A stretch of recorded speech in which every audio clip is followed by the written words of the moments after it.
গত ৩৩ বছর ধরে এই দিনটি আমরা শহীদ তর্পণে মা মাটি মানুষ দিবস হিসেবে এবং আমরা গণতন্ত্র বাঁচাও দিবস হিসেবে পালন করি।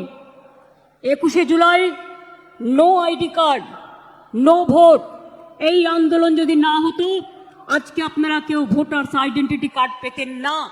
সেদিন এই রাস্তায় রক্ত ঝরেছিল, ১৩টি অমূল্য প্রাণ তাদের জীবন দিয়ে গণতন্ত্রকে জিতিয়ে গিয়েছিল।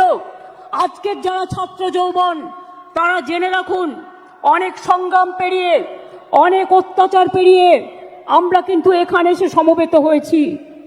এই সংগ্রাম চলবে। এই সংগ্রাম সেদিন শেষ হবে যেদিন দিল্লিতে পরিবর্তন করে বিজেপিকে আমরা রাজনৈতিকভাবে বিসর্জন দিতে পারবো। বাংলা হান্টের আরো খবর দেখতে নজর রাখুন। বাংলা খবর মানেই বাংলা হান্ট।